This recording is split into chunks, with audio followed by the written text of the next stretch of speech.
Welcome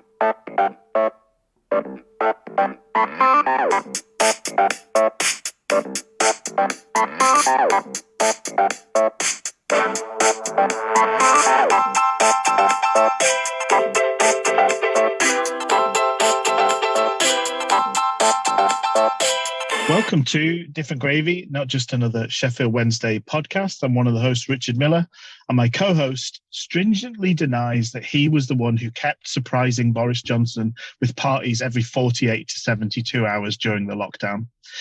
He's described rumours that he's aiming to suppress his name from the report by romancing Sue Gray as ludicrous, saying, "I've always had a thing for Subo. It's pure coincidence that I happen to be making my move now." The alleged party animal himself, Dr. Luke Gledall. How are you doing today, Luke? P-A-R-T-Y, because we're going to have to, because it's COVID. And exactly. And get back to it, Boris. You know, what are you, too many parties for you? Oh, well, you know, I thought you were part of a political party. I mean, come on now. Did you get to the point where it was like a sort of Stuart Lee routine where like 10, 12 parties in, it's like, oh, it's kind of not that funny that we're just having all these parties anymore.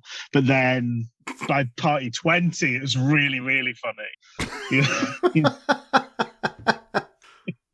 It really is like a ludicrous amount. Like for any time, it makes you wonder how often they're having parties in normal times. Or was it the naughtiness? Were they just getting off on the naughtiness and that's why they couldn't stop? I think constantly. The fumes they were huffing were the naughty fumes, just getting off on those. But how are you, Luke? Are you well? I'm doing well, yeah. It's been a nice week. It's been another chock-a-block week, which is fun. It's good to be busy. And maybe that is the perfect segue to talk about a busy week in the hoo-hoos. Ooh. Busy week in the news. Breaking hoo-hoos. Put in the family album, Rich. We've got some breaking hoo-hoos. Put in a family album. And we've signed a Cockney Sparrow, so it's kind of... What do you think the Cockney Toaster repairman would say about the signing, Rich? Oh, tell you what, John Jules, that's a good name, that. There's some heritage in that name. So you've done a good job, you have.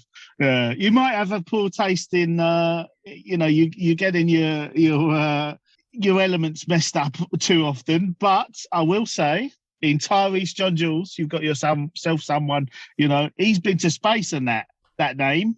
So good signing. Which brand of toaster should I be buying, Mr. Cockney Toaster Repairman? Oh, any of them will do a job. That's the thing, a $4.99 from Argos will do a job. It just won't do as good of a job as a high-powered DeLonghi effort, I stick with the Italians. I think they know how to make toast. They know their way around several bread types, and that's why you got to stick with the tallies, I think. Okay. Yes. But, pays your money and you takes your choice. And when you are Sheffield Wednesday shopping in the not even the bargain bin, I'll be honest, mate. We are fishing in the bins outside, aren't we? As a football club, I happen to be a Sheffield Wednesday fan. Unlikely, I know. They say there's so many clubs in London. Why won't you pick one of those? And I just say, I loved Reggie Blinker. I loved him. I had the wig. We know now, culturally insensitive. But I would go along. The boot polish and all. But you didn't know at the time. We didn't know any better. Anyway, Tyrese John Jules, what do you think? What do I think about Tyrese John Jules? I think it's, I don't know, it's alone. He's come from, of good stock, from a promising academy. He's a bit quick. He's one of those nebulous forwards we seem to like signing, so he kind of ticks those boxes. Whether that's a box that ticks for us, I'm not entirely sure. Interesting to look at today, and we can kind of get onto that with kind of his performance and his little peek behind the curtain. Yes. in this theatrical game at S6 today. And I know he's had a bad spell at Blackpool. It seems to be a series of him still finding his feet in professional football and probably kind of misfiring from the element of that, I would say, at Blackpool. Yeah. A good YouTube video, if you see there's like a 12-minute, goals and assists and tricks and things like that, a video, which I know we've all been down that route before, got excited. Was this at the Disney Heights of the PL2? Pretty much, but it's interesting because his teammate names are now household names. He's crossing the ball and it's Bakary Sacco that's putting the ball in, or he's receiving a cross, and it's that was a good goal, my friend, Bakary Sacco.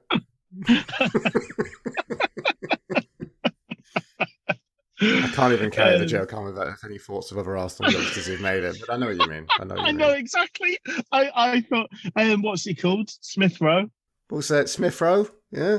Smith Rowe, him as well.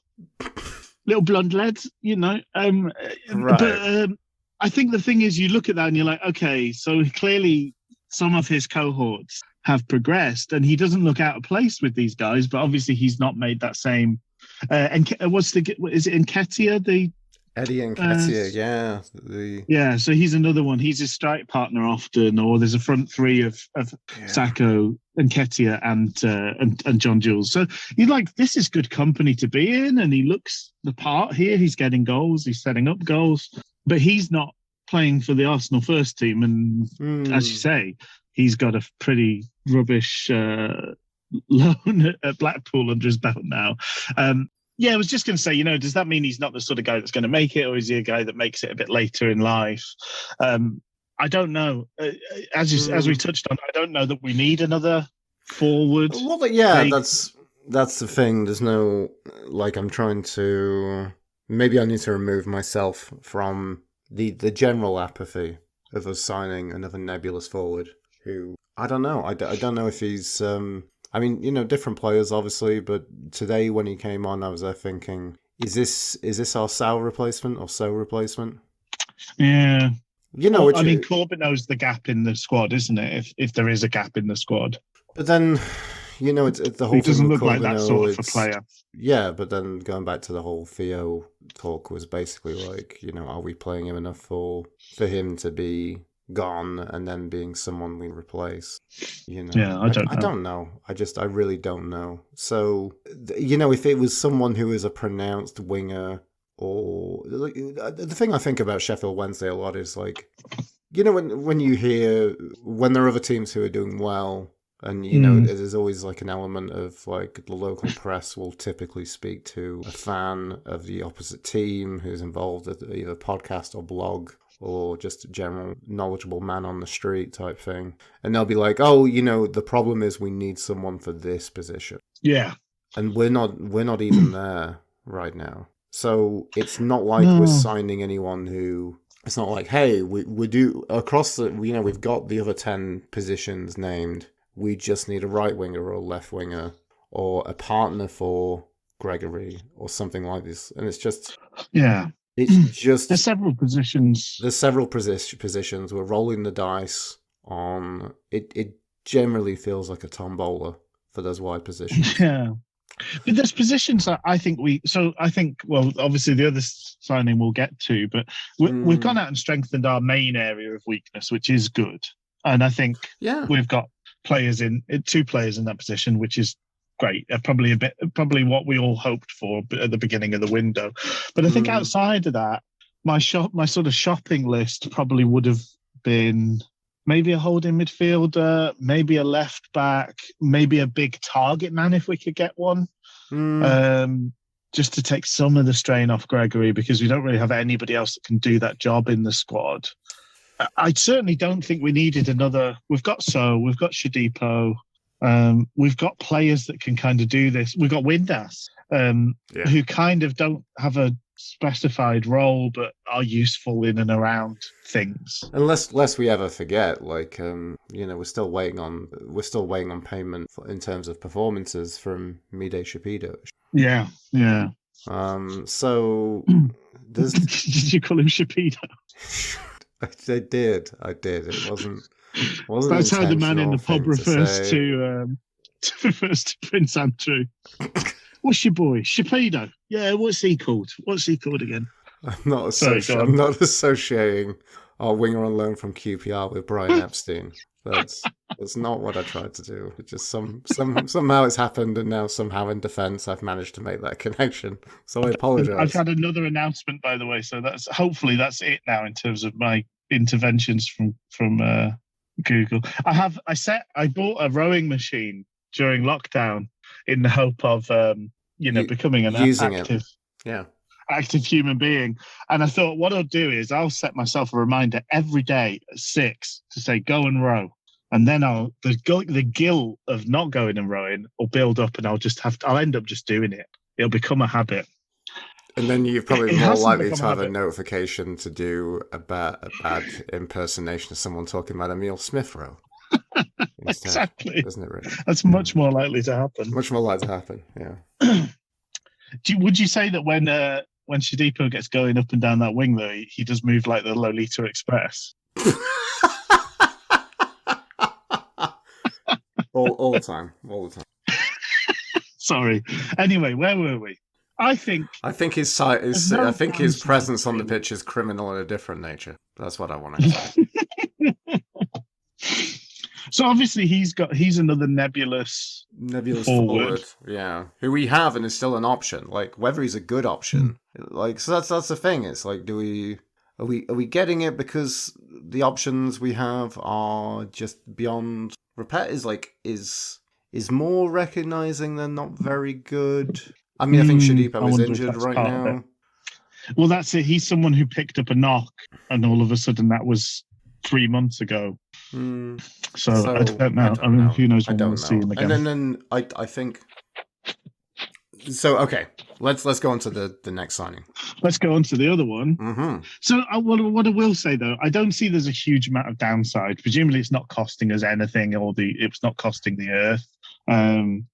Maybe he finds his feet with us at a lower level. Who knows? But it's not like if he's taking game time from Shadipo, it's not like we're losing anything really in that exchange, because he's already sort of disappointed enough. So I don't mind somebody else being given a go. The other signing, Harley Dean, which is much more in the mould of what we've been looking for. I would agree. Yeah, I would say on paper is a very good signing. I felt that when Harley Dean came, because I remembered historically, I remembered him being a player that we were linked with. He seemed to jump ship to go from Brentford when he was still kind of one of the many stars of that era, and I think it's been a long era for Brentford. Finally, managed to get things click and not sell the players on for vast profits to the Premier League. But he was previously in a previous iteration kind of quite a ball-playing centre-back star for them. Yeah. And I remembered being surprised that he was someone who they lost and let go to Birmingham. Clearly it was, but he went on a free transfer, so clearly he's probably being paid quite an amount. It's a really interesting situation with Dean. So I remember us being linked with him. It's interesting to look at the general stature. He's a bit of a no-nonsense leader. He does have some aptitude with the ball as well to a certain degree for a centre back. So that's something else. He's a big boy as well, isn't he? Is he 6'5"? He is a big boy, a big lump of a player. And then seemingly last season was named, I think was kind of frozen out through Karanka and then came back into the mix with Liboya. And then last year was named the Players and Supporters Player of the Year for Birmingham. I think he was even named captain at the start of this season as well. Yeah. It's a bit odd. It is all a bit odd, and it seems to be a lot of the Birmingham fans. I wondered if I thought from everything and seeing and the fact that he still made a number of appearances this year. I think they, Alex Miller or Dom House and one of the people in the local press, I apologise if I forgot it is, did the whole thing of interviewing a journalist at one of the sister papers covers Birmingham, and they seem to say that maybe he was a little unfortunate. So everything I read from that kind of angle made me think, the fans must be a little bit upset or frustrated with this, and they were pretty darn nonplussed. There seemed to be a lot of history. He seemed to Yeah. have really ruffled some feathers and put some people's nose out of shapes from the Blues fan. So Yeah. Yeah. I did wonder a little bit. So there was a tiny voice in my head that sort of said, is this a bit Darren Percy? well, that's the other thing I wanted to get onto, because the thing I was saying was on paper it's a great signing, but knowing that we're going to do this podcast, I'm going to talk to you again, Rich. The words of Richard Miller was ringing through my head, being that signing the experienced centre back typically didn't work out for Wednesday. No, yeah. We've had a number of these. I mean, maybe Darren Percy is viewed as a success in relation to someone like Taylor. Yeah. From Watford. Yeah, that was pretty poor. That was pretty poor. And there's been some success. Mind you, then Gardner was very good. Gardner was the one I was thinking of, and that was, when he was fit. When he was fit and the times we had him. Other things we can look back at. Liera for his level was pretty good. Yeah. Leuven's essentially. Leuven's was a great signing. With Lees, and that was kind of Wednesday's centre-back pairing for a number of years, right? So yeah. And we're still, I think, in the process of trying to replace those options, really. Definitely, I think definitely. The ghosts of those characters. So there has been, but there's also been some ones that have been pretty disappointing, experience. Yeah, I think that's fair to say. Definitely. Taylor. Oh, Taylor was bad, wasn't he? He was. It looks like we. I'd sort of blotted that out of my mind. Was it the game against Bolton at home where he absolutely just completely dropped some testicles? Yeah, that was the one where he kind of flicked it over his shoulder into the. Yeah, and it looked to give them a goal. It looked like that was just an event in his life that just broke him. Yes. Yeah. It just seemed like it was non-operational. It was really like getting some Findus on the elements. But I think Harley Dean, I mean, obviously, he's someone whose name I remember. I was trying to figure out, is he infamous in some way? Has he been was he at some point did he date someone famous or something like that? The infamous Harley Dean. The infamous Harley Dean. But it sounds it might just be. It sounds like a tattooed porn star, doesn't it? It does. It does. It does. Yeah. Maybe there is someone who shares a name with him in that industry in the same way that Kieran Lee has his namesake. Exactly. That makes him ungoogleable. But I just think I think actually looking back, and he mentioned how he's enjoyed playing at Hillsborough. I think I know of him because he's been a thorn in our side. I think he's very much that sort of the player you don't like when he's not on your team, but you do like him being on your team because he's a bit of a thug. He's a bit does all the kind of he'll hold the striker down at corners and get away with it, and he scored at least one. I think he scored a couple of goals at Hillsborough for various teams. So for one reason or another, I think he has just stood out by his performances. And again, that can go both ways because your boy Clinton Morrison had the most incredible record at Hillsborough until he actually played there every other week. His record was staggering at Hillsborough prior to signing for Wednesday. I think this looks. There's a potential that we look back at this signing and go, what if we had somebody like him all along as well, I think, because we do lack leadership at the back. And we don't have anybody that does that sort of big, ugly side of the game. I always feel like Dunkley's muscular and powerful, but I don't know. It always feels like he's trying to prove himself, whereas right. There's a way you hold yourself when you've I don't need to prove myself. I know. Yeah. Which comes to shove, I know what I've got and what you don't. And there's just something about that kind of older head. We'll talk about the game today. That's interesting. So you think if Harley Dean was on a night out, he's the type of guy who aggroed up men would try picking a fight with to prove them? Probably. Interesting. Yeah. Did you know that I just found out I just literally just found that out while I was just looking. I was trying to find out if I had any past kind of dealings or goals against Wednesday, as you've mentioned. Yeah. Did you know he was when he was in non-league, he was a painter and decorator? No, I didn't. Is that so? Lovely touch. Did you also enjoy from the interview he talked about he knew Jack Hunt from non-league? They're both at Grays Athletic together. Ah, okay. Oh, nice.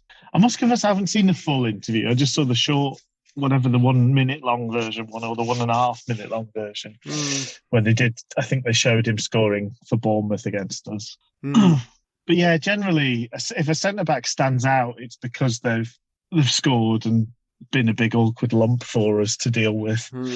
And I think that's how he's built his reputation in my mind, anyway. I guess so there we go. The link I wanted to say from previously was like, and I think we'd probably surprise ourselves if we sat down and really brainstormed, because I think the thing with Wednesday right now is if the players who aren't fit, I forget about pretty quickly. Yeah, I'm going to be honest. And I also think we're in this weird position where there've been a bunch of players who haven't really covered themselves in glory when they have played and then got injured. So it's not like we really need to replace X player. Yeah. To be honest. So I think it was Joe Cran made a note to say, like, so now we've got, I think he said we had 8 options, and I want to run through them with you on the podcast. So there's Aorfa, who's obviously injured, but maybe back sooner than expected. Dunkley, who seems to be out for a while. Hutchinson, who I guess is now deemed as a centre-back, but, you know, culturally, historically, is probably more of a centre-back than Palmer and Johnson. We have Story, we have Dean. We're at 5, 6 with Brennan.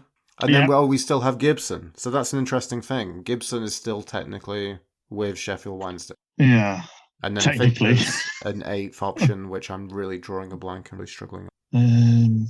Maybe the stretch, would you call Palmer at this? I mean, I would think Palmer's a little bit more of a centre than those other options. And then, you know, Patterson can fill in. Patterson can fill in. They might have been, at a stretch, they might have counted Patterson there, mightn't they? Yeah, and then, I don't know, maybe for some of his weaknesses. What's the young lad that's come through as well? He's played a couple of games, hasn't he? I'm not even going to attempt. Agbonta-Homer? That's right, yeah. But as you say, I think you've got kind of, it's almost guaranteed that one of Hutch, Iorfa and Dunkley are going to be injured. If not, it's more likely that all 3 of them will be injured at the same time than all 3 play. Yeah. I think they are all players that have missed a half a season each for one reason or another. I know Hutchinson's been constantly fit, according to him. But for one reason or another, they've missed half a season each for every season they've been with us or more. So the chances of the planets aligning and those 3 getting on the pitch at the same time are just so slim. It's almost unimaginable. And as you say, Dunkley seems like he's out for a long time. So I think we needed to bolster this position. I do. Brennan's promising, but I wouldn't want to hang our season on Kieran Brennan playing every week, much as I like him. No. Yeah. I think we can probably afford more appearances. We could have afforded a few more. Possibly. It'd be interesting to see who we go to. So obviously today, to kind of merge into the game today, we played Story and Dean from they both got their first starts today, and we played Hutchinson alongside them as the left-sided centre-back. It'll be interesting to see if and when one of those drops out through tiredness, suspension, injury. Where does he go? Does he go to Brennan and kind of say, okay, Johnson and Palmer are now wing-back options only, or first and foremost? Or does he go to Palmer as a first choice because Palmer's been such a reliable member of that back 3 for so long? It's really interesting. The only other thing... We'll find out. We'll find out. Maybe that is a segue. Maybe I'm going to quickly sneak something in here. More seems to saying that there's been a couple of inquiries for some players. I mean, the thing is, when you list the options, we can talk about why it makes sense. But again, this is Sheffield Wednesday in recent history that we've got a lot of injury-prone players, so we need to really bolster the squad to make admissions for these players, you know? Yeah. So that's the thing. When you list it, it's shocking. It's shocking we have so many players, but they're all just being wounded. The other thing I was going to say was like I guess the local press was saying they were interested in a permanent transfer to Accrington Stanley for Adedoyan. Oh yes, yeah, Which yeah, I'm totally fine with. yeah. I think that's that's how. I know people have gone back and forth in terms of, what's the point of having an academy when the larger clubs can kind of swoop in and pick off any promising talents you develop. But I think as a club of our size, who are kind of in the middle of that, so the kind of the very lowest end of things, you probably can't afford to have an academy. At our side of things, we can probably pick up some talents and give them a second wind or a second bite of the cherry. And we've done that with Adedoyan. He's not really kind of stepped up and made the grade. If we can move him on, then, fair enough for him and for us. I think that's fine. Yeah, I would totally agree. So... But anyway, I think looking and thinking defensive lineup, maybe that's a good way to look at the lineup for today's game. Yeah. So, obviously, Bailey Peacock Farrell keeps his place in goal. And then, we saw starts for these two new centre backs. So Dean was in the middle of the back three. Story lined up on the right, and Hutchinson moved over to the left of that three. I was going to say as well, by the way, eight seems a lot of centre backs if you're playing two people in that position. If you're playing three, 8 people for 6 positions, or 3 positions. 3 positions with a swap for each one. Eight's not miles off. It seems more reasonable, doesn't it? I think in some ways. I guess so. Yeah. Especially when 2 or 3 of them are general dogs' bodies in the form of Patterson and Palmer that kind of play everywhere, wherever they're needed. But then we made changes so that Marvin Johnson moved out to left wing back, and Mendes Lang moved across to right wing back, which I think maybe a little bit harsh on Palmer and Hunt, who both have been pretty good these last few weeks, but both dropped to the bench. Midfield 3 remains the same. So Luongo, Deli Bashiru and Bannon. And then up top, we went with Windass and Kamberi. Yeah, apparently a foot injury for Gregory, which is why he was nowhere in the squad, was he? He wasn't even on the bench. Have we even seen Kamberi in recent times? So is this just him coming into the starting 11 from nowhere? Starting 11 from nowhere and playing 90 minutes from nowhere as well. Which is fantastic. And then obviously we've now seen to upgrade Josh Windass away from his super sub role to starting 11. Interesting. I mean, I'm sad for Hunt. I was unsure why Hunt was missing out. Yeah. I was surprised with Marvin Johnson being given a nod at wingback. Maybe it's a bit of a thank you because he's done such a job for the team. I mean, I don't know how much he will have relished being centre back all these weeks.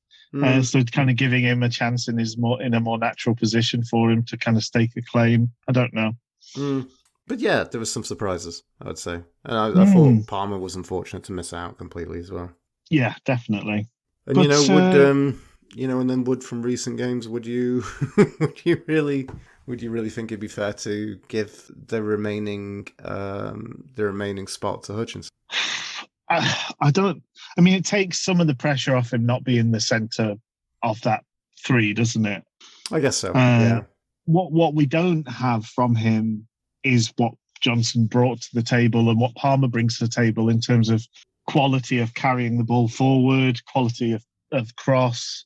Both Johnson and Palmer are really pretty good at deep crossing of the ball, which means they're not just playing that role defensively, they're bringing something to the table offensively as well.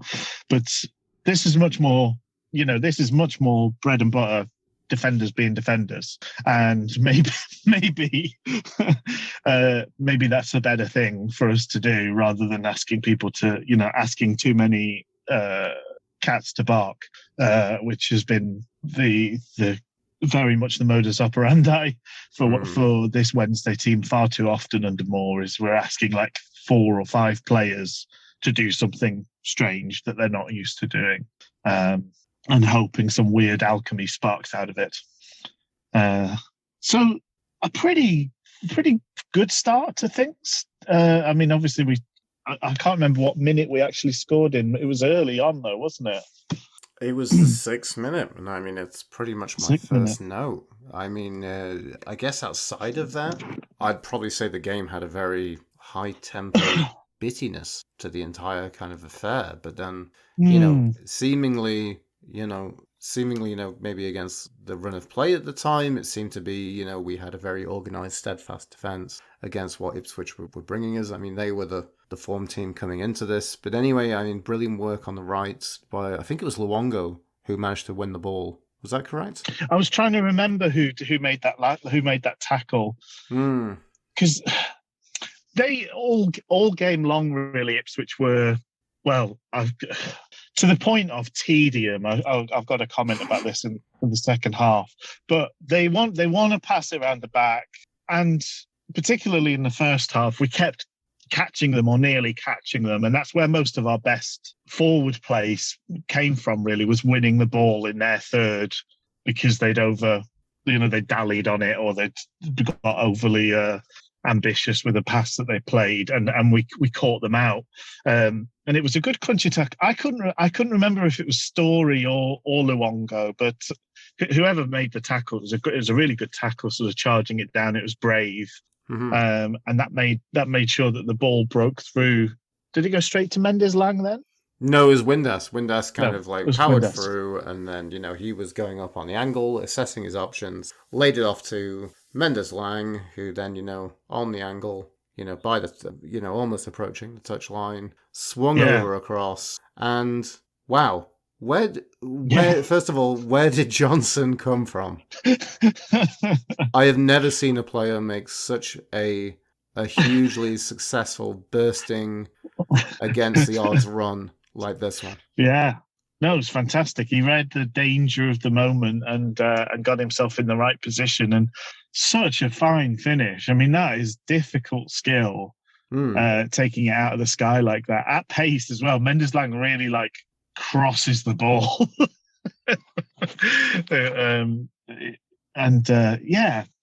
What a fine finish. It's almost like a first-time sliding volley in the sense of that, isn't it? Because, I mean, he gets it, and it just looks so effortless. Some echoes of that. He did get a goal in the Johnson's paint, where he kind of sort of poked it, the same sort of part of the goal from a similar angle, but this was much more difficult technique-wise.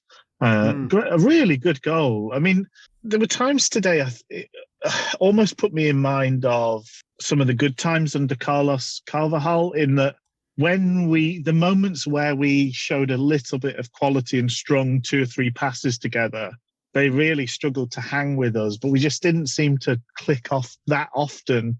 I mean, we were the much more dangerous team throughout, but those moments, every one of those looked really, really dangerous when we just, as I say, somebody reversed a pass or something like that, and this was obviously the best of them, and where we got that lovely early goal.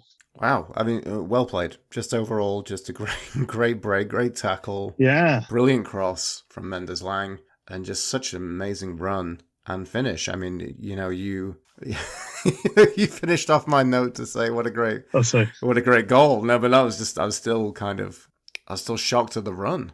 Really. Yeah. Just completely found the right space, completely found the right time with such determination. Yeah, 1-0 Sheffield. And we almost did the same. There was another one that Johnson had a good effort with second half. So it's obviously that was part of the game plan, was kind of making sure that the wing backs were far enough up to support each other when we put balls into the box as well, which I think was a couple of times could have been really effective. But I don't know. You once again, sort of, I was at the game, so I'm not making minute by minute notes. So I don't know whether you want to take us through, or do you want some of my scattergun thoughts? Maybe I'll take you through my kind of organized play-by-play. Yeah, that makes sense. And then, very typical for a different gravy. We turn off for the second half pretty much. It's like I mentioned, that high tempo bittiness. A bit of a bad moment on 9th minute, because we had a defensive throw-in which was played into, I think it was Dean, who cycled it back to Peacock Farrell under pressure, and then he completely sliced that one out of play. Yeah. I thought that the interesting thing was, that we were largely defending. I mean, the thing I wanted to say was I could put in my notes that said, Wednesday is spending a lot of time defending, but the key thing I wanted to make in that difference was when it's organized and we have people who are natural centre-backs. I thought of like a stupid joke for this. It's basically like looking at a natural centre-back playing a natural centre-back position is like watching a contestant on RuPaul's Drag Race. Like, they're incredibly assured of being of dressing like a woman. Obviously, there's more to it. Sorry, this is a very basic kind of analogy, so please forgive me for any missteps here. Watching other players out of position, like Johnson and Palmer, is a bit like you ringing me, Rich, and saying, Luke, I've got a spare ticket for Rocky Horror Picture Show. Can you put on a skirt in like 20 minutes? You can improvise something with a t-shirt, an old t-shirt, but it's not going to be the same. Yeah, so I just want to say, like, there's a very natural and cultured and time spent difference between these two options here. I think Johnson and Palmer are better at being centre backs than I am at dressing up. Dressing up in drag at very short notice. But not more you do so. yourself down. I guess I do. Yeah, I do myself a disservice, I guess. You're always your own biggest critic when it comes to your drag. I've always said that. I've always said that. It's been the silent subtitle of this podcast, hasn't it, Rich? But outside of that, I mean, but then I think it's a different way to look at that sentence. If I say Wednesday have spent this half defending, it just looks so much more assured. Yeah. And this is what like defenders should be doing. This is what the people in that position should be making you think. I noted down that I liked both of them for different reasons. I thought Story was kind of doing the no nonsense approach to things, but I liked the fact that Dean was taking a leadership role. There was no question over who was going to head a ball when it was landing in our half of the pitch. It was going to be Dean, and having that kind of ownership and leadership. And I don't remember him missing one or messing one up or falling over his man, or like Dunkley always seems to like have to like wrestle with somebody before he thinks about doing a header. There's none of that nonsense with Dean. He's just like, no, I'm massive, I'm just going to go head this. Like, and it happened so many times. But there's just little bits like Story just nodding a ball out. There's a ball played into the channel. He just read it, nodded it over, read it properly, nodded it out play for a throw in. And just those things are just, I don't know, it just comes with you being a centre back, as you say. Like, they know their role, they know their job. It's what they've been taught to do all their lives. And it's Liam Palmer's done nobody is more pleased and surprised by how well Liam Palmer has done at the various positions within a three centre-back lineup. But at the end of the day, that's not what he's spent his life doing. He's spent most of his life being a right back, and before that, it's youth being a midfielder. He's not a centre-back. And it showed last week in terms of that was a mistake. You get dragged out in those positions, you make sure that's the centre-back's kind of like, I don't know, there's a rule you live by. It's not something for fullbacks. Fullbacks is you hold them up and hopefully let the defence behind you get organised, and that's fine. But it's a different job. Indeed. With the other opportunities we had in this game, I think there was more kind of merit to note maybe in the first half.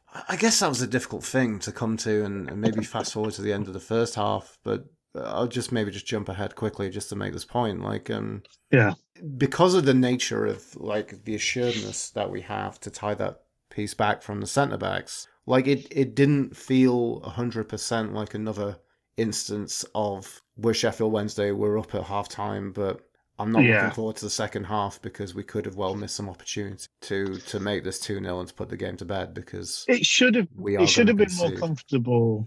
Yeah, it should have been more comfortable, but it wasn't. We weren't sat biting our nails. which is a testament to how well the defense managed things. I also think a testament. So I put down. So I'll do it now. You know, once every 4 or 5 episodes, I will write a joke, and I always feel very pleased at myself. So I called their style of football Ticky Blackout because it's vaguely continental feeling, but it bored me to tears. Sent me to sleep. They just onanistically just diddled themselves in front of 34,000 people all game. It was like one long guitar solo that second half. They had absolutely zero interest in getting forward or even getting out of their own half. That is some of the most tedious, mind-numbing football I have ever watched. Honestly, give me hoofball down a Sunday, on a Sunday pub league. Give me hoofball over that every day of the week. My lord, that's the interesting thing with it, Sitch, because I mean, like, maybe we're in that beautiful space to be like fans who we didn't steamroll Ipswich today, but. No. Like it's nice to have that knowing, smug review of another team to be like, oh, they're a good side, they play some good football when you've taken 3 points off them very distinctly. Yes, yeah. But I think that was it. It was just like you just looked at their players and be like, oh, because I don't think they 100% embarrass themselves. But again, like I would say they're on a spectrum. If a spectrum is saying these players are well-skilled to useful, and useful is the lowest that you can talk about these players. Because you could look around that pitch and you would say, oh, Selina's useful, Wes Burns is useful.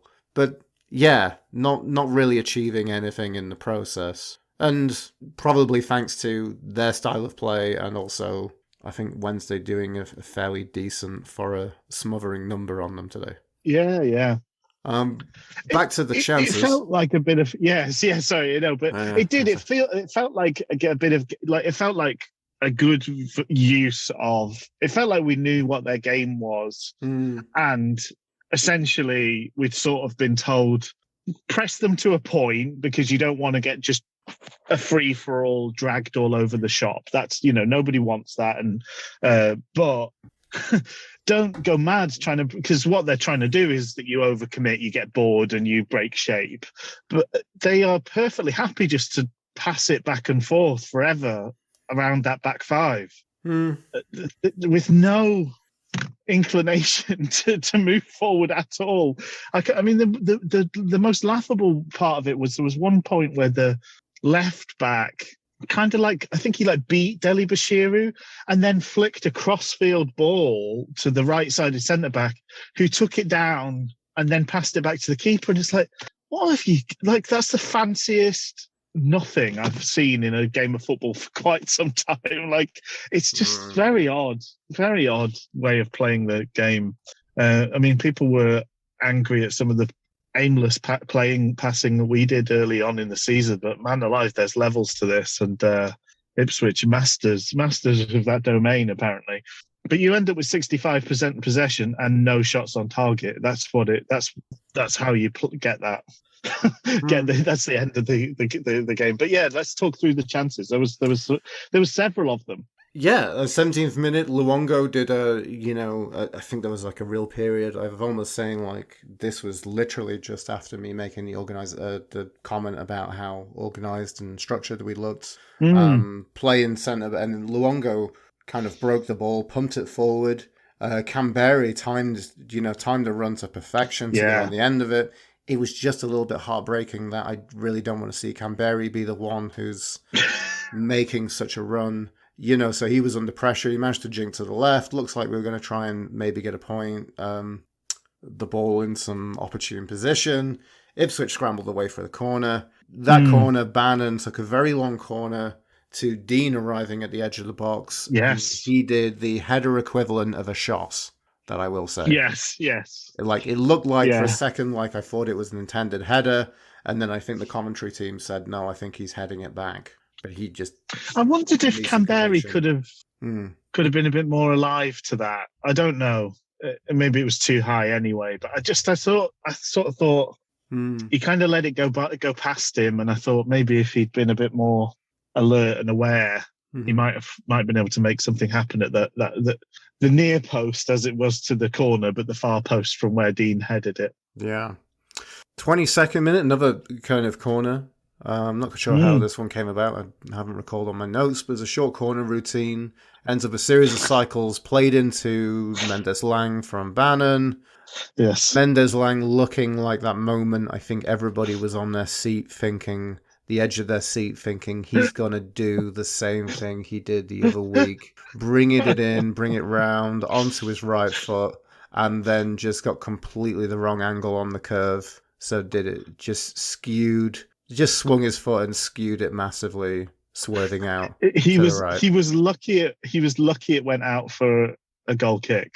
It was that bad of a skewed effort, wasn't it? It was one of those where are you artfully trying to bend it onto the corner flag? Yes, one of those. Yes. Yeah. Yeah. Oh, that was annoying. That was frustrating. That was frustrating. Not great set pieces today, which I was kind of excited. I thought in Dean and Story and Hutch, we've got a bit of height in there. But I don't think we really made the most of it.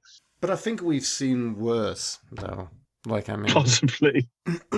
I think I thought it was okay because purely I'm just so used to seeing really bad corners from Bannon. Well, because Bannon had one that went straight in at the near post, I think, soon after that. So that was short corner routine. Really, that was very lucky that we got anything out of it. Like, it didn't work as a short corner routine. I don't know what the plan was, but Mendez-Laing was good enough to kind of make something happen from it. It didn't. I don't think that could possibly have been what they were aiming to do. And Mendez-Lang's generally been hitting quite good corners from that side of the pitch. So I probably would have preferred him to put it in the mix where we've got three people that are pretty decent at their heading the ball at the very least. Bannon hit one of the near posts that was just very easily cleared. I'm just remembering Windass hit a terrible one in the second half that just went straight out of the play at the other side of the pitch. Yeah, I remember that. That's that one that I think Palmer was trying to get after and trying to keep it in. And I remember that one, Dean took a yellow on the 25th minute. Maybe it was justified for the quick break of the free kick. I think that was a good yellow to take. A good yellow to take. Yeah. Do you exactly think... the kind of thing that would annoy me if he played against us, but I'm like, yeah, that was good. They had a bit of momentum. It was probably like at least an even numbers, like 3 versus 3 or 4 versus 4 break in our half, and you just put an end to it, and they ended up with a very tame, probably a short free kick, because just go, keep that possession. Yummy, yummy possession. Yum, yum, yum, yum, yum, yum. When you're sponsored by Ed Sheeran, you got to have possession. Yum, yum, yum, yum, yum, yum, yum.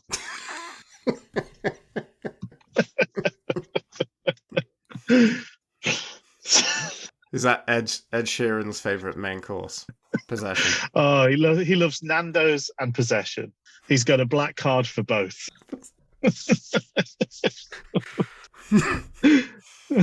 Did you think on the 34th minute that Hutchinson was lucky to not get a yellow? Remind me of the. So, yes, that's when he sort of like snuck in and he did an interception and then kind of ballsed it up and then he sort of laid him on him, didn't he? And I think got away with it pretty. Yeah, I thought he was fairly fortunate there. More bad decisions. 37th minute, Canberra made a bad decision to play in Windass, which was offside. That was really poorly timed by the guy.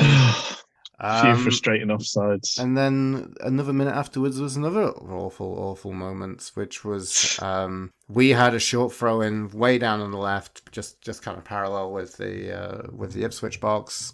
I think it was Windass did a short throw in to Bannon. He takes a touch, swings in a lovely cross that just had the Ipswich defence at 6s and 7s. They didn't know what to do. Canberra managed to get there at the end, manages to kind of control it. He sees Mendez-Laing surging in from the right, lays it off to him. Mendez-Laing looks like he's making some space, dances with it, plows it wide from 13, 14 yards out. It was an incredibly bad finish Like, I can't believe he didn't get I it on know. target. Like, on the commentary team, like, I think John Pearson was saying, he went for power in that situation. I'm like, I know. I He would have did thought well that to right. The thing is, I think people were annoyed he didn't just shoot straight away. But there was two players in front of him. He had to beat them. he had to make some But space. I then, get that, but then but then I it's think his touch that took him away from them was then getting away from him, yeah. and it was sort of a desperation swing a leg at it kind of thing in the end. When it should have been. I thought it was. It's tricky that chance is kind of indicative of the sort of luck we've had all season. In that, I thought the defender got just enough touch that it didn't mean he took it away from Canberry's toes, because it should have just been an easy shot for Canberry. But I thought Canberry did well, show the awareness and play it into Mendez-Laing. And I also thought, it's good thinking from Mendez-Laing not to just plough it into the blocking players. But unfortunately his finish in the end was really bad. They did cover themselves well, to be fair to Ipswich, because they had a man where Mendez-Laing would have put it, and I wonder if this is partly what put him off. If he just got it inside the post, they did have a man on the line there already. They had a guy on the far post, yeah. I do remember that. Yeah, so he kind of had four people to beat, one of them being the goalkeeper. But it's one of those. Yeah, you want to be hitting the target, don't you? Yeah. Yeah, you got to ask the question. You've got to, really. Maybe that was one of our better corners at the 42nd minute. So basically, it was actually some really good work, which were actually I lost on my initial coverage on iFollow, because I think they were covering something tedious that happened at the other end for Ipswich.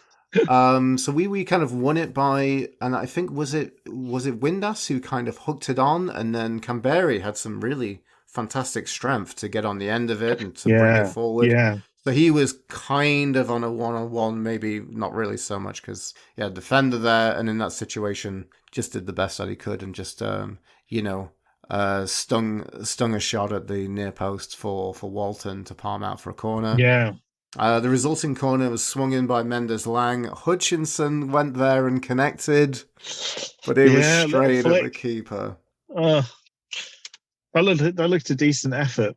But straight at the goalie, annoyingly. I think that's about it. The 44th minute, I had a note saying we should have had a corner. Windass had an effort that kind of bobbled wide, didn't he? I think it happened, yeah. It's just my note. My note on Windass was he'd frustrated me by not really. I don't think he sort of did neither job properly. He was doing that kind of just out behind Canberry.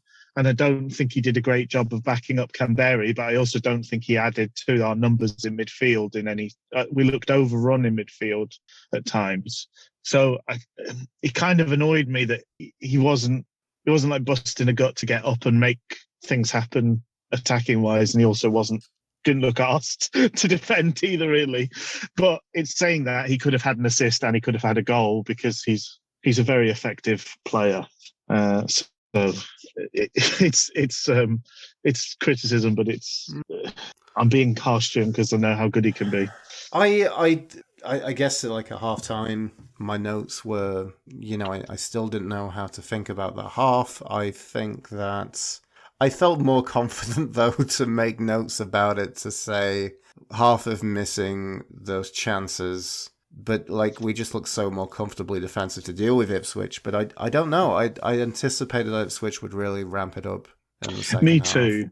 The other thing that's probably worth note, my notes. I said that Mendez-Laing was unlucky not to score at their end for us, and lucky not to score at our end for them, because there was a I think that's possibly the incident you were talking about, that they were still showing when we went up the other end and had an attack, because there was a kind of, I think it was a corner or a throw in that landed at his foot and needed a save from Bailey Peacock-Farrell. It wasn't a shot, because obviously it was an own goal, but it was probably the only save Peacock-Farrell had to make on the day. And it was, and Mendez-Laing couldn't do anything. It just literally hit him and went towards the goal. But it was, in terms of his luck, he had a mixed bag luck-wise, we could say. Mm-hmm. But another half where we really should have scored another goal or two, and we'll probably need it, was my half-time comment as well. Yeah, and there we go. Second half. I think we're getting to the point where I look at my barely a page of notes for the second half here. There were still chances, though. I mean, the chances There that were was there some were. chances, yeah. So I want to ask you, Rich. I guess the first thing I come to is the 53rd minute. So now there was a series of play. Mendes Lang looked to had it. He was dispossessed. I'm just going to say that for the time being.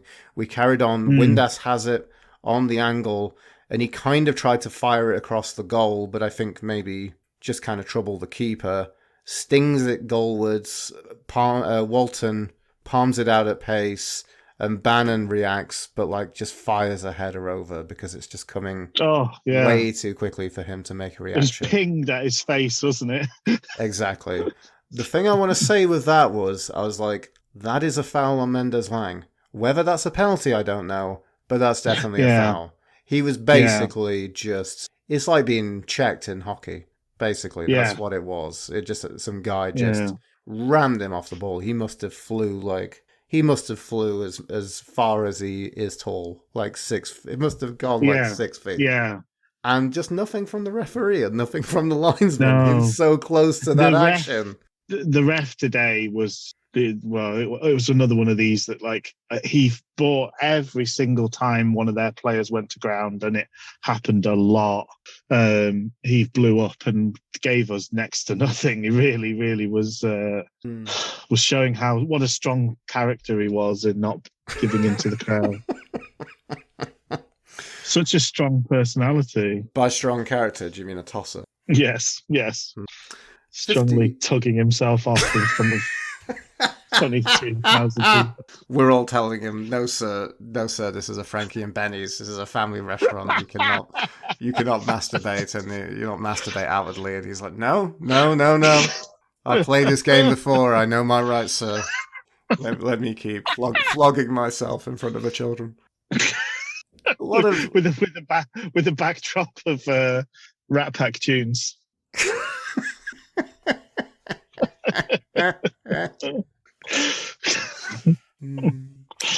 There's nothing like Dean Martin to put me in the mood for me.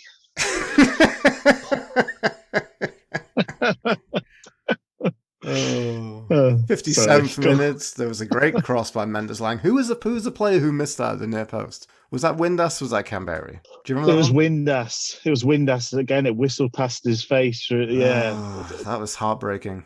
It was almost any touch, wasn't it? And it would have gone. Yeah, goalwards and then surely in that angle. I must say. Yeah. Palmer then came off. That was our first substitution, wasn't it? So Palmer came on. Mendes Lang came on. Yeah. Mendes Lang came off. Palmer came on for Mendes Lang. Who's on first? Yeah. Who's? Yeah. Oh, who I said who? I said who I think has been unlucky. And the weird thing is, I made that note, and I'm looking back at it and thinking that kind of applies to both players. Like I would have unlucky to miss out, and then I didn't know why Mendes Lang was subbed. I don't mind. I thought he was looking knackered, basically, but I don't mind that though. I think for Mendes Lang, if we're able to manage him, do you know what? We get an hour of full tilt Mendes Lang, and then he needs to be subbed off. That's not the worst thing in the world, you know. It's and particularly that swap, because if you go from the attack, you get the attacking guy for an hour, and then you get Palmer, who's much more defensively sound for the second portion of the game. Then that's not a bad swap to be able to make. And Palmer's no slouch going forward either. Palmer is no slouch going forward. You know, roaming goal threat. Roaming goal threat. Doesn't matter where he is on the pitch. He's just goals. Goals gone wild, Liam Palmer. So we had a lot of joy. I'm just thinking, look at these next two notes for me, at 66th minute and 70th minute. In terms of this game of football, I'm wondering whether, let me just see, I just want to bring up the kind of timings with all of this today regarding substitutions, because we used the full hog of substitutions, didn't we? The entirety. So the next one, is a bit afterwards, which is John Jules coming on for Windass. But before that, we've got a couple of things to look at, Rich. 66 minute, I'm not entirely sure. I think, was it, it must have been Palmer, though, who did the pullback for Johnson. And who was it? Yeah, I don't have it on my notes, and I'm wondering if you remembered who did that. I'm not sure if it was Palmer or if it was Deli Bashiru. Well, that's the next one. The next He pullback, definitely which played the is one to something else. Bannon, didn't he? The Bannon, Maybe which it was we could Palmer talk then. about. Maybe it was Palmer. And then, yeah, but that first one, that was a great strike, but just agonizingly It wide was. again. Yeah, Yeah, just sort of poking it through lots of bodies and very unlucky not to find the near post, find the far post, or get a nick that sent it in past the keeper regardless. And that brings us on to the 70th minute, yeah. That was Deli Bashiru, like you said. He did exceptionally well to win the ball on the touchline. He strokes at the cross, and Bannon just cracked an absolute sumptuous first-time hit. And frustratingly for us, a really amazing, incredible save from Walton. Like, really top-draw save. Incredibly annoying, though, because it's, again, Bannon looking like he's contending for goal of the season. With himself. With himself, yeah. He's bringing back the Adam Reach, going against a goal of the season contender against himself. Oh, how did we not score more goals this game? I mean, from there on, I think it crumbles from here. I think we're looking a bit spent. We're getting into a realm of Ipswich getting more into this game, things tiring and things maybe happening, which was the only way I think it was going to ever happen to Ipswich for Ipswich. Yeah, it was interesting because I think there was a moment where Patterson was out on the touchline ready to come on, and we had a corner, and I think somebody went across. I thought maybe Palmer was injured because Palmer came on and didn't really look himself initially. He kind of had a couple of mistimed interceptions that he went for, so he didn't get on the end of things when he normally you would expect him to. And I wondered if he'd come on and just felt something straight away. But he went across and spoke, and then Patterson sat back down, and eventually we ended up bringing on Hunt for Johnson, which again, not a bad change in terms of just keeping a solidity to our shape. So we ended up with Hunt at right wing back and Palmer left wing back by the end of the game. That's a shame though, because I would have rather seen the switch in the substitutions. I'd rather Hunt come on for Mendes Lang and then Johnson for Palmer. But I don't besmirch Palmer coming on and playing, games. And obviously then, and obviously 72nd minute, Wendes went off for John Jules as well. So he had his cameo. Yes, yeah. But I mean, Ipswich had a lot of the ball. That's fair enough. I mean, I think the first half was more like 55-45 possession-wise, and then the end of the game was 65-35. So the second half, they had 70% of the ball or more. Like, they were just constantly had the ball. But they were trying to work things. So obviously, what they were trying to do was work in the left wing back. I can't remember is it Johnson? Johnson for Ipswich. He kind of had a man bun. They did not have Thompson, you think? Not Johnson, sorry, yeah. So they're trying to work him in, and then the other one that they were obsessed with trying to work in was Donna Cien, who's the right-sided centre back. I'm just saying this, and I know this maybe makes me old-fashioned and a fuddy-duddy. I'm not having a centre back with their socks round their ankles. It's just not on. It's just not on. There is a time-honoured tradition to this game of football. If you are playing centre-back, you've got to have proper shin pads on. Don't mess around.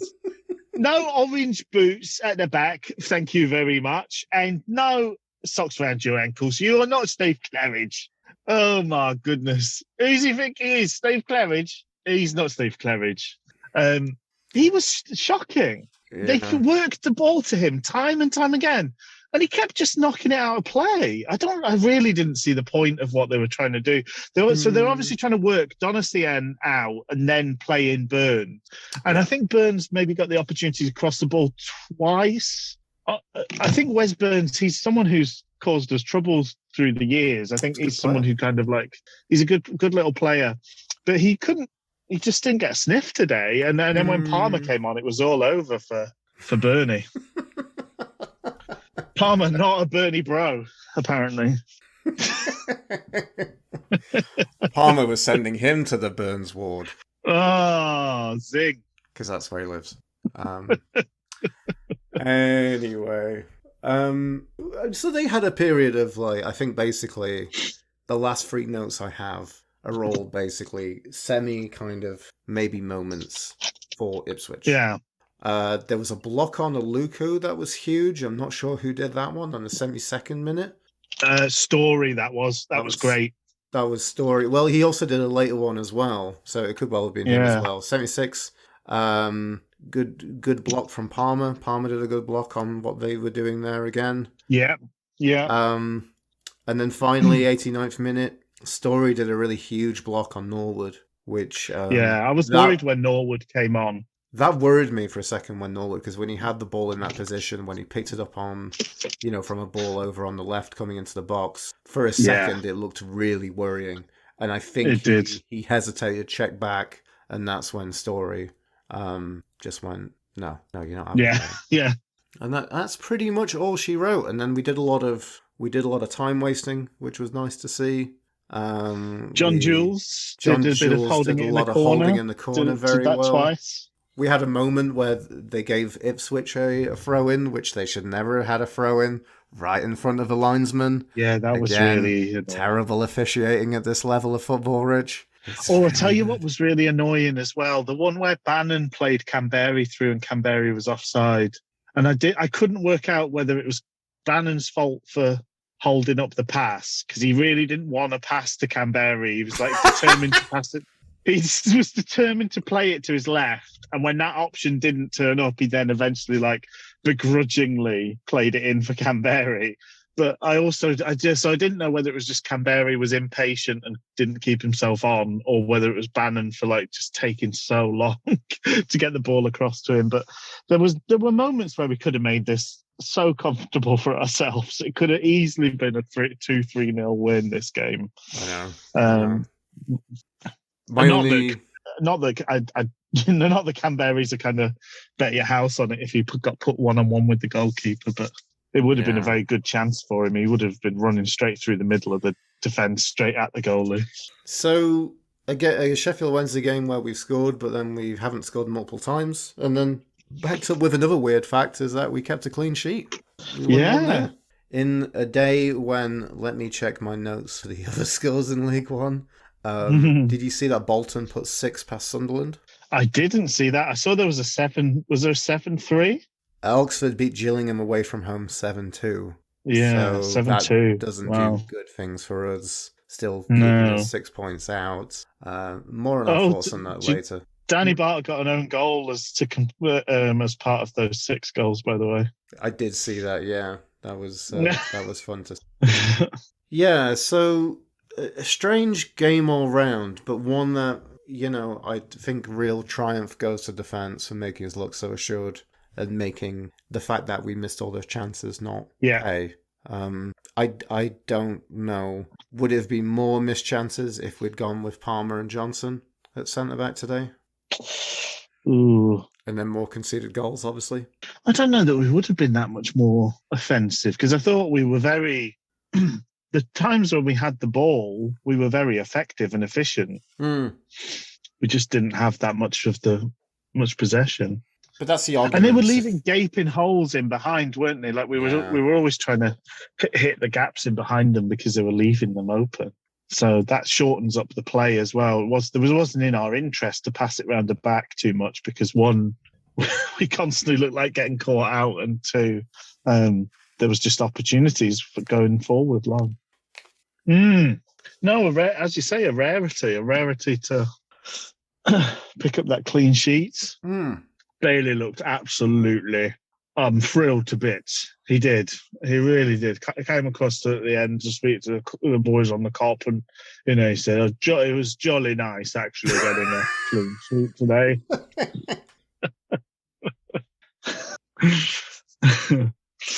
But yeah, he had very, very little to do in getting his clean sheet. Indeed, and so I think it felt like a big win. It felt like a tricky game, full of potential pitfalls, and we didn't fall into any of them.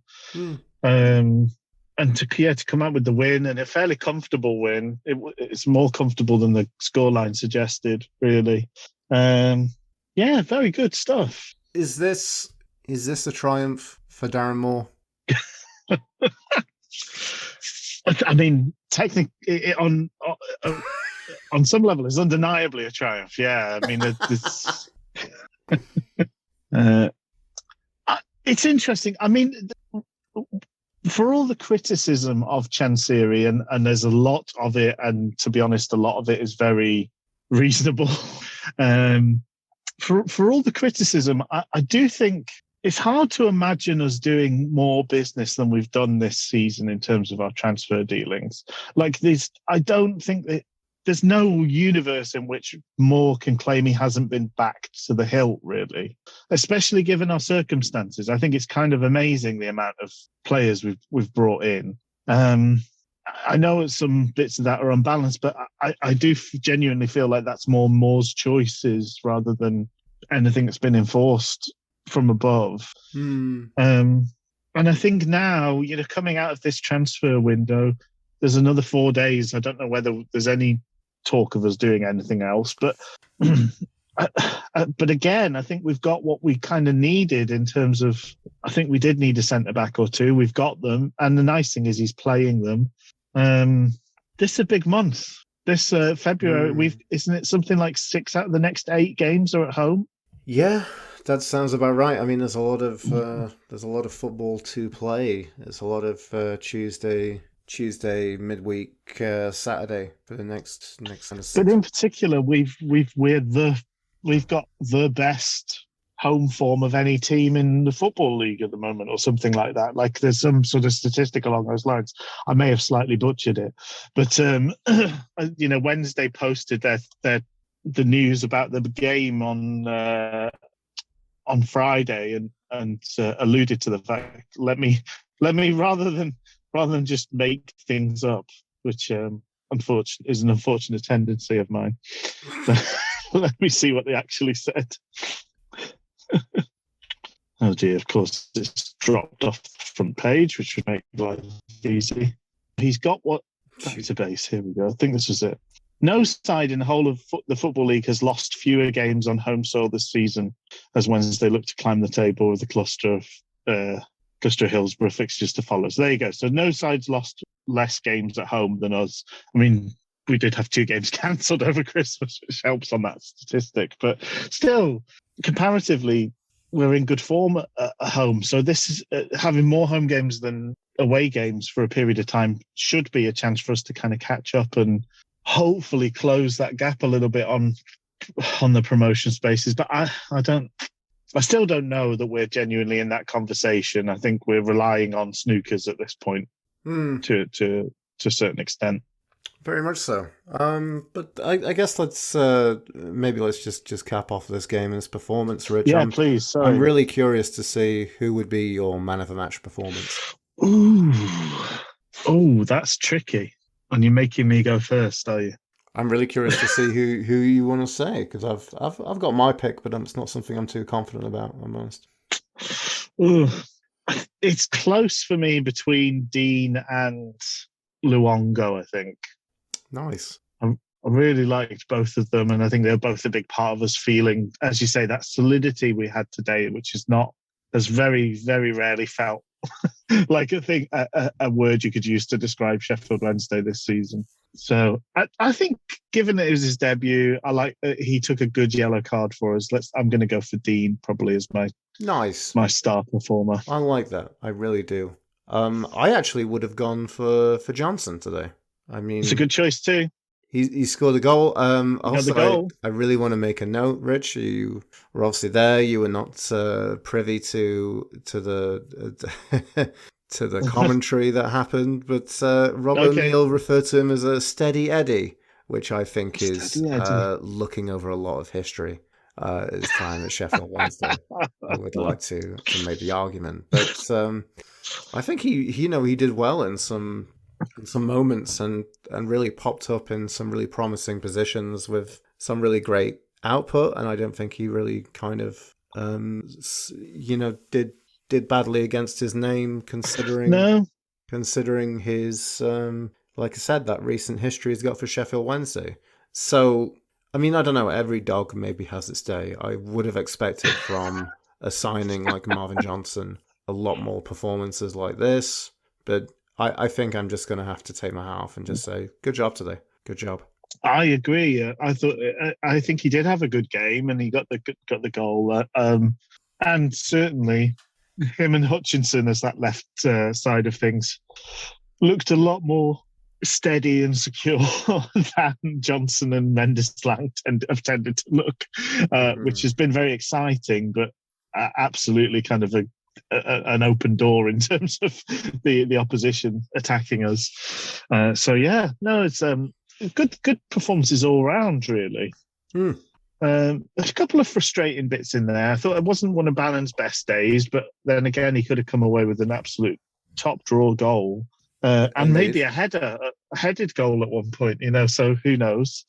But I thought he was, one of the criticisms you could level at us today is that we weren't as careful in possession as maybe we could and should have been. I think, arguably second half, we made life a little bit more difficult for ourselves than it needed to be by giving away possession. And I think Luongo did a bit of that, but Bannon certainly did a lot of that.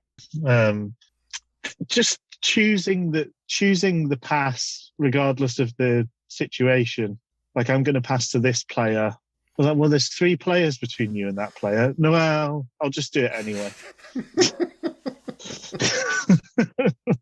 Why not pass to another person that's in space? Anyway, but yeah, no, a good performance all round. And I like that we've got different choices for standout performer, because that shows that it's been a good performance overall. I agree. I liked a few little moments of Deli Bashiru again today as well. He was good as well, I must say. Made them look very sort of stagnant and staid defensively when he picked up the ball a couple of times.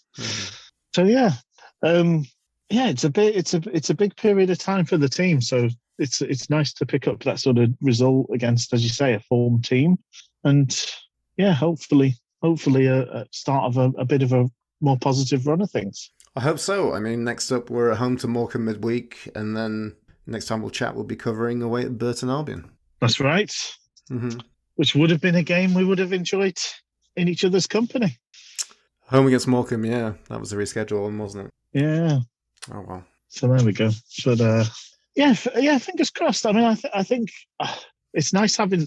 Turns out, Luke, then if you take nothing else away from this week's performance and this week's podcast, turns out playing defenders in defence kind of works. Crazy. Wild. What a world we live in. What crazy times we live in 2022. Any more for today? No, that's it from me. That's it from me too. Well, yeah, best of have a nice week, Luke, and same to folks at home. And yeah, fingers crossed we're looking back on a positive week overall for Wednesday. Sounds good, Rich. Let's chat next week. Cheerio. See you, bye.